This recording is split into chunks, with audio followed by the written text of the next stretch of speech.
Hey, what's up guys? So welcome to my Necromancer guide for Season 18 for the best, fastest speed build up to T16 utilizing the new Messerschmitt's Reaver. So first off, let's go ahead and hop into some gameplay and I'll explain kind of how to play the build, and then I'm going to go ahead and explain what you actually need to make this build work.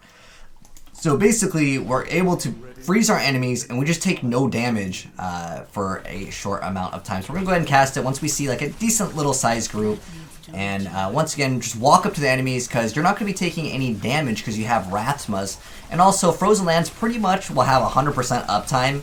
As long as there is density, we're just going to walk right through all of the enemies, just melting them. And then we're also having this build be really friendly for console players because this does not require numlock. A lot of the builds will require numlock, and there will be some time where you don't have Frozen Land up. And during that time, just be a little bit more cautious because you're not going to have that Rathma shield. But you can see everything is pretty much melting, and it's a really easy build to play too. So now that you guys have seen some gameplay and how powerful it is, let's go ahead and go over how to actually run this. So like I said before, this is going to be the best build if you're looking to do things very, very fast and do up to T16, maybe up to, I'd say T100 is what I would consider this build viable at. If you really want to push for the higher rifts, you're probably looking at playing a Skelly Mage build, which I will update you guys and make a video on very soon. So if you're new to the channel here, would like to see that as well, hit the subscribe button, turn that bell, and you'll definitely see more. But I kind of want to go ahead and explain the build, and then I want to talk a little bit more about theory crafting. But again, this is going to be a very console-friendly build because I do also play on the Switch once in a while. And because if you're playing on console, you don't have to have numlocking. And having these as auras just makes things so much easier, honestly. But I will explain if you want to min-max this build and if you want to numlock, what you actually want. So the big changes and the things that I'm playing differently are going to be Frailty. Normally people would play Early Grave, so this is going to actually cost life, but it's going to proc at 18% versus the standard 15% that Frailty procs at. So basically, this creates an aura that makes, so if there's something that has 15% or less health, it just instantly dies. And it also casts a curse on the enemy, which is actually going to be proccing your damage with your Tregel's Corroded Fang from the secondary effect. Now, as far as what's new in this build, let's go ahead and talk about this first, because obviously Season 18, people want to play, you know, what's new. And this is essentially one of the newer builds, because technically Skelly Mage is a little bit older, although there is a new legendary gem, but this build is focusing on being the fastest build. So first off, things that are new. Messerschmitt's Reaver. It's going to reduce the remaining cooldown of one of your skills by 1 second when you slay an enemy. This will work with your pets killing the enemy, and it will also work with your teammates. So don't worry, you can still play with a team with this build. In fact, people love when you play this build because everything's just frozen, so they can go like all out on the DPS, which is basically what we're doing with this. And this build technically is a little bit different than some of the meta builds. However, I will argue that this build, because it doesn't have a casting animation, it can be faster in some scenarios, but because of the Devour being a cast versus an aura, it can technically proc more times. So arguably, both people can argue that their builds are faster, but I like the lazy build, so it's really easy again for any console users. So in the cube, again, Messerschmitt's Reaver, this is a new thing. This is old, this is just Corpse Whisper Pauldrons. This is going to get up to 20 stacks, and it's going to multiply it by 30%, so you can get 600% bonus damage from your Corpse Lances.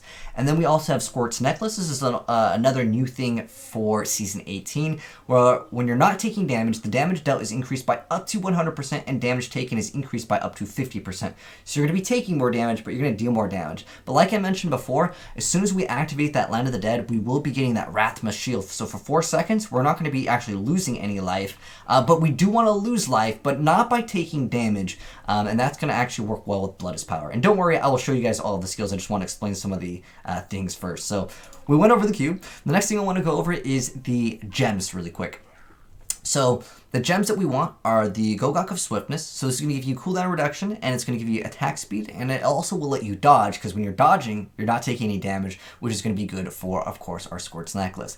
And then with our other gem, we want Zystone of Vengeance. This is going to give us more damage, but we're also looking at the 20% chance to on hit to stun the enemy for 1 second. And then lastly, we want Bane of the Trap. It's one of the best gems in the game, like every single season. This is like the most meta gem. So it grants us an aura that reduces the movement speed of enemies within 15 yards, and if you're really close to them, which you will be with this build, you're going to be able to actually deal more damage to them. So where my build differs from a lot of the other builds is they're actually playing a cold build, and we're actually utilizing a physical build. So first off, let's go ahead and go over the skills. So Frailty, again, Aura of Frailty is what I'm running. You can also run Early Grave, but again, since this is going to be console friendly and an easier build technically because you don't even have to cast it, and technically you can argue it's faster because there's no casting animation on it, as well as with Devour there's no casting animation because it's an Aura. And then for another skill, we're using Command Skeleton Freezing Grasp. Now, the skeletons don't do any damage, but they also help us prevent taking damage because they're just active units and they can be attacked. But they're also cold because you can actually get additional slow, because any cold skill in Diablo, for the most part, will slow the enemy, and that will proc Crispins, which is an item we'll get into in a second. But it's basically just utilized for that. If you do want to play Obsidian Ring of the Zodiac, you can actually use this skill. But if you don't play Obsidian Ring of the Zodiac, don't use this skill. The reason why I say don't use this skill is because you want skeletons to attack different targets. If you right click or use this skill, essentially they will all target one thing and they'll attack it. You actually want them to hit multiple targets, therefore proccing Crispins, unless you play the cold build, which is what I want to get into next. So here's where we get into the theory crafting and the reason why I wanted to upload this build in the first place. So Corpse Lance, it deals damage. We're going to be able to basically spam this the whole game. We don't even need to cast it. But with a Blood Lance, we spend our life, which is actually good because we're going to be able to not only shoot an additional lance, which is additional, like, it's almost like 1/3 of like the base damage, but since there's so many multipliers, it can technically do a decent amount of damage. But we're really here to actually utilize that to actually proc Zai's Stone of Vengeance and actually hit the enemy so they can have a higher chance to be stunned. Therefore, not only not moving, but that's going to proc Crispins, which is actually going to give us additional damage. So that is there for that. And it's technically also there for survivability, even though it does cost health. Now, we'll be mitigating that health cost later down the line, but I also want to briefly mention, you can technically, as a physical build, run Visceral Impact, and then when you're running Visceral Impact, you don't actually need Frozen Lands. You can actually go with Shallow Graves, which is going to extend the duration of Land of the Dead by another 2 seconds, which is huge because the thing only lasts 10 seconds in the first place. So there is some theory crafting and things that you can swap in and out, but a lot of people are playing Brittle Touch, which gives you additional crit chance. However, you can get, I mean, most people will be about 50% crit once they reach like what's considered endgame. So, I mean, if you're hitting the target multiple times anyways, I feel like this build isn't efficient. You might as well play Skelly Mage if you're not killing things in one hit, because it's supposed to be a very fast build. That's why I even started this build in the first place, and that's where my build essentially differs. And then for Blood Rush, a lot of people will be running Metabolism. The reason why is because they aren't running the Blood Lance, and the reason why they want to actually have it as a cost, so you actually have to pay life to activate this. But the reason why they do that is so they can proc the passive Blood is Power by losing 100% of their maximum life, and that's going to basically give you 20% cooldown. With the Blood Lance costing 2% life, and we're proccing it so fast, you're just going to lose so much life that it activates this so fast that you can actually spam Blood Rush. Even though the cooldown, technically it's 5 seconds, but it's going to be a lot shorter since we are maxing out on cooldown reduction. You're going to be able to actually proc it through that, and I'm running the Potency rune, and that essentially is going to give us extra survivability.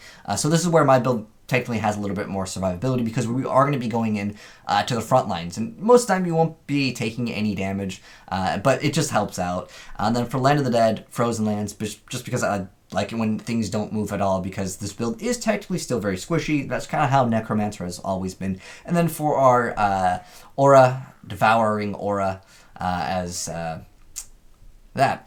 So here's where my build differs. Everyone's playing Blood is Power, everyone's really playing Wrath of Shield. I'm running Dark Reapening, so this basically counters the Blood Lance just draining our life, because if you don't have this, yeah, you'll actually put yourself at like 1 HP, which is not a good thing.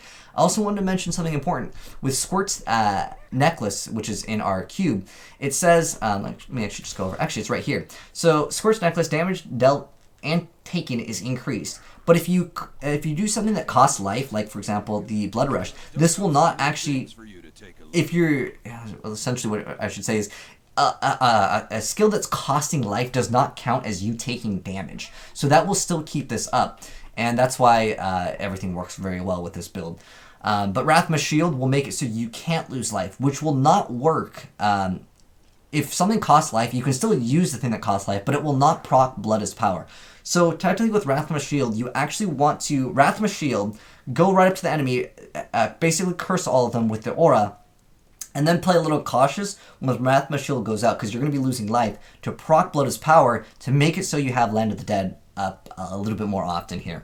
And then with, I already explained this, and Eternal Torment. So this makes it so our curses cost 50% less, but it's basically just for them to last forever. So this basically makes it so they last forever, but it's mostly so I can walk through things and things can start getting hit as I'm running past them to basically take 200% more damage for a more uptime on it versus having to cast on things that are super far away, because this build is basically casting Land of the Dead, then teleporting into them while we're not taking any damage, and then as we're walking again past them, they're going to be able to take that additional damage. So now that we've gone over the skills, like I said before, cold is definitely what more people are running, but I will argue that this build can be better physical because, again, you're able to proc the Blood as power more often. Now, next up, we're going to be going into the items. So this season, you're going to be getting the Pestilence set as your season journey if you play Necromancer. And what essentially allows us to shoot out those Corpse Lances super often is the 2-piece set of the Pestilence gloves. And then we have a 4-piece bonus, which is going to give us some damage mitigation. And then with the 6-piece bonus, we're going to be able to get some more damage where Corpse Lance is increased by 1650. It also increases Bone Spear damage, but this is not a Bone Spear build. So what you're really looking for is cooldown reduction on everything that you can get, which is going to be your gloves, your shoulders. I don't have it in my amulet, but you'd want it on your amulet and the rings where you can get it, and then in your weapon, and then as well as your offhand. So those are the most important pieces that you want to get cooldown reduction on. The rest of the stuff is basic trifecta if you can get it, but cooldown reduction is one of the more important things. So that's one of the sets that you'll be running. You're also going to be utilizing the new Captain set. This is also a new thing in Season 18. So with the 2-piece bonus, you're going to get extra cooldown and resource cost reduction. And then with the 3-piece bonus, you're going to be doing increased damage and taking less damage. So you want all of these as well. It doesn't matter, by the way, if you select the Captain Crimson's pants and then you select Pestilence boots. It doesn't matter, because the bonus damage that you're going to be getting off of Corpse Lance is going to be from your shoulders, which again, cooldown reduction is more important than anything, but you'd want to ideally get it on your shoulders as far as being able to get the Corpse Lance damage. You can roll on shoulders, you can roll on your chest as well as your offhand, but again, cooldown reduction and crit are going to be more important early on. Ideally, this is the last thing that you try to roll for to get all the stats. You obviously want to get lost time, but you want lost time basically for its secondary. Don't worry about the number, but it just increases your movement speed, but it reduces theirs, so you're proccing Crispins, which is the ring we're going to go ahead and jump right into. So like I mentioned before, the gems, Goga Swiftness, Size, and Bane of the Trap are all going to basically help out here. But basic stuff is usually going to be like int, vitality, and then crit chance on your thing. But in the gloves, you do want cooldown reduction instead. And if you can get crit damage instead of vitality, that's totally fine as well. For the amulet, you can actually run the Johnstone. You can run Scorched Necklace or Flavor of Time. And it doesn't really matter. For the rings, you want Crispins. This is usually something I prefer to cube, but this one happened to roll 100%, so we're going to go ahead and equip it. And then you want the Royal Ring of Grandeur. These two are going to be required. The optional one that you can throw in the cube can be Lornell's. You can run Obsidian Ring of the Zodiac, but I will always argue that if you are running Obsidian Ring of the Zodiac, sometimes it's just bad density and that happens, and that's totally okay too. But overall, if you're trying to like fight things and basically there is enough density but you're not killing them fast enough, just go and lower it, and once you get enough gear, you can make the rift a little bit higher. Because this is supposed to be a speed build. For the weapon, we want Tregel's Corroded Fang. For the secondary, where you deal 200% more damage to cursed enemies. That's basically what it's for. If you really want to go even faster, you can actually run an Ingiom, but for the most part, this is going to be your ideal one. Unless you happen to have like everything augmented and you're like Paragon, like 1000 plus, then this is probably your go-to one because you're going to need to deal that additional damage. For the bracers, you just want Nemesis. You can technically run other things if you want to, but for the most part, I will argue Nemesis is always ideal. But if you're playing in a group and someone already has them and you don't want to touch the pylons, then by all means, go for it. But that is pretty much it for the build. We went over the gems. I just got to make sure, because sometimes I make these videos and I forget like one small detail. But oh, the follower. This is something that's kind of important because of Crispins, because it actually adds a lot more damage. You can run the Yugioh, which makes so attacking enemies below 20% life, it freezes them, and that's going to obviously, that's a controlled impairing effect. And then the S of Johan pulls the enemies, but also it slows them, so a controlled impairing effect. And then the Oculus Ring, this one doesn't really matter. Ideally, you can run the Wayward and the Thunder Fury, and that's going to make it so when lightning does damage, it has a chance to stun. But this one is 100% chance. Arguably, one could be better than the other, but ideally, Oculus Ring, S of Johan, this doesn't really matter. But for the shield, you definitely want the Freeze of Deflection, where blocking an attack can actually freeze the attacker for 1 second. Again, that's more damage. And then you want basically the thing where it makes so your follower can't die. And then it's always the same for the Templar. It's Inspire, Charge, Loyalty, and Heal for the most part. I've seen some people use Guardian because you don't really need this technically. You can run either one, to be honest. This one doesn't really matter too much, but the reason why I put this one on here is you can't open up doors with this build without using sometimes the skeletons, and sometimes if you don't have that, it was just something that was annoying. But because you don't use it, you can arguably use both. It doesn't really matter. It's just min-maxing every single small little detail. But anyways, yeah, that is indeed the fastest build this season for Necromancer up to, again, T16. But if you're looking to push like 100 plus greater rifts, you're probably looking at Scaling Mage build, which is something we'll work on very soon here on the channel, which does require one of the new gems. But again, that's a video for another day. But anyways, thanks for watching, guys. Hopefully you enjoyed the video. And if you did, and you're new here, drop a like on it. And hit that subscribe button if you'd like to see more Diablo content. And because we had a discussion before in the previous Necromancer video about min-maxing, I would love to know if there's any other ways we can improve this build. Because like I said, someone did mention this, and I thought it was interesting.